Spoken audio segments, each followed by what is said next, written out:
estamos aqui para apresentar mais um Frente a Frente. Meu convidado de hoje é o promotor da Infância e da Juventude, Osmair Chama. Osmair, quem é você? Meu nome é Osmair Chama Júnior, sou promotor de justiça da Vara da Infância e Juventude de Guarujá, tenho 41 anos, sou casado, tenho 2 filhas. Além de promotor, eu sou professor na Universidade de Ribeirão Preto, na EPE Campus Guarujá. Osmair, no seu dia a dia, pela função do teu ofício, você lida com realidades sociais bastante conturbadas, né?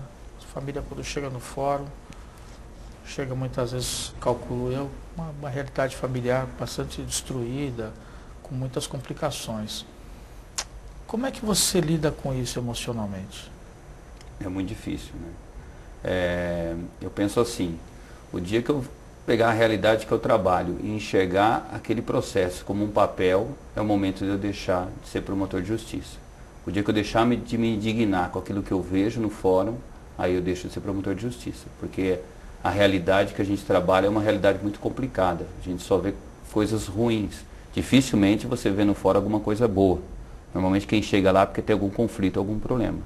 E isso abala qualquer pessoa que estiver trabalhando nessa situação. Então, situação de estresse, a situação de, às vezes, de irritação é muito grande e acaba, às vezes, atrapalhando, né, se a sua família não estiver estruturada, a convivência. Mas, eu já conversei com muitas pessoas que lidam com realidades sociais, assim, complicadas, como é o teu caso, e essas pessoas acabam, de uma certa forma, se tornando ou criando uma certa barreira, se tornando um pouco frias, para que esses problemas não acabem indo para dentro de casa, né? Para quando você vai para o seu lar, para a sua família, enfim, para os seus filhos, para que isso não interfira lá. Em contrapartida, eu acho que acaba ocorrendo um pouco disso que você falou, né? Essa frieza pode atrapalhar.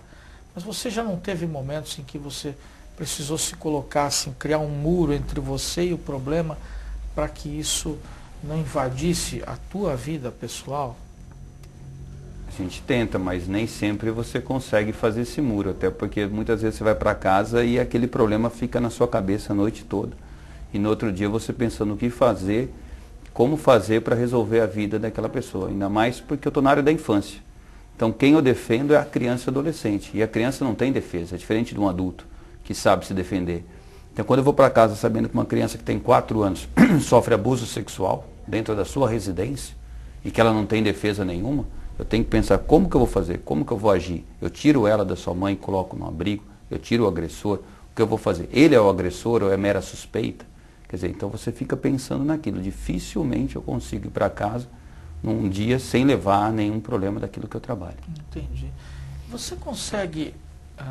em todos os processos que passam pela tua mão, você consegue chegar no final do processo com uma convicção absoluta daquilo que você está colocando no papel? Porque a relação familiar é muito conturbada, né? Me parece que muitas vezes ela é envolta em mentiras, em um jogo do pai contra a mãe, da mãe contra o pai, contra o filho, contra o vizinho, contra o tio. Quer dizer, a criança muitas vezes acaba sendo manipulada, acaba servindo de um joguete num jogo de interesses e mentiras.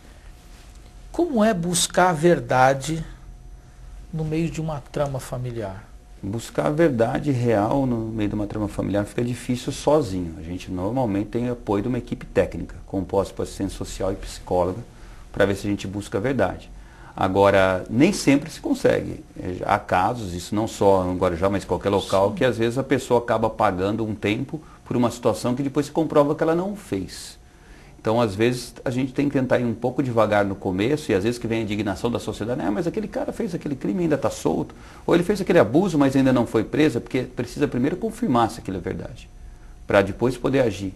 Porque se agir todas as vezes de forma precipitada, a gente pode, às vezes, causar um dano muito maior, né, para um inocente que não deve. Agora, quando você tem essa certeza, ou pelo menos tudo que tem nos autos te indica essa certeza, aí a ação é mais rápida. Então é complicado, cada caso é um caso, né? Cada caso tem a sua complexidade. O judiciário tem essa estrutura, Osmair, ou seja, ele tem tecnologia, pessoal, o suficiente para apurar isso, para depurar esses casos? O judiciário tem uma estrutura que não é suficiente para o Guarujá em decorrência da nossa condição social. Nossa cidade tem uma demanda muito maior do que uma cidade de 300 mil habitantes normal no estado. Então a gente tem um problema social muito maior, então a demanda precisaria de mais profissionais, mas os que estão são capazes. Né? E tem, por exemplo, a nossa psicóloga, ela tem até especialização nessa questão de violência sexual. Então ela já é preparada e treinada para esse tipo de trabalho. Você citou uma coisa interessante, né? Que Guarujá ele é meio em separado de muitas cidades com a mesma dimensão, com a mesma quantidade de habitantes. O que sinto e o que eu consigo constatar nas ruas, enfim, no meu dia a dia, é que nós temos uma desigualdade social brutal no Guarujá. Né? Nós temos poucos com muito e muitos sem absolutamente nada. Você acha que isso está ligado, ou isso tem interferência a esse caos familiar que acaba refletindo, que acaba parando lá em você, no teu trabalho? O crescimento desordenado da nossa cidade com a época do boom imobiliário dos anos 80 para cá, com as invasões constantemente que se tem nas nossas áreas verdes, né? Somado à questão de venha do Nordeste ou venha de outro local para cá, porque aqui é bom, aqui tem praia, uma cidade que tem oportunidade de emprego, vendendo essa imagem que não corresponde nem sempre à nossa realidade, faz com que a gente tenha esse caos social. E o maior caos social é a quantidade de filhos feitos por essas pessoas que não têm condições financeiras. Não saber como, né, evitar, como agir para não fazer essa quantidade de filhos. Então você pega uma família com 6, 8 filhos que não tem condição de manter um, quanto mais 8. E aí gera um caos social muito grande. Né? Guarujá, com certeza, vai ser a cidade onde tem o maior número de Bolsa Família da Baixada, se a gente for analisar. Então nosso problema social é muito grande, decorrendo dessa questão aí de vir muitos, né, do Nordeste, do Centro-Oeste ou de outros locais, esperando uma estrutura que aqui não tem preparada para recebê-los, porque nós não temos essa quantidade de emprego. A cidade não é uma cidade industrial, é uma cidade turística, né? Na realidade, a gente está tentando virar uma cidade turística, a gente é mais uma cidade de veraneio, né? A gente recebe aquela pessoa que tem um apartamento salto, aqui, né? Ele vem e volta. A gente não recebe muito turista ainda, estrangeiro ou do Nordeste, pela falta do aeroporto, da estrutura física para se receber isso, que é um passo que se tiver o aeroporto. Então nós temos um problema muito grave nessa parte social.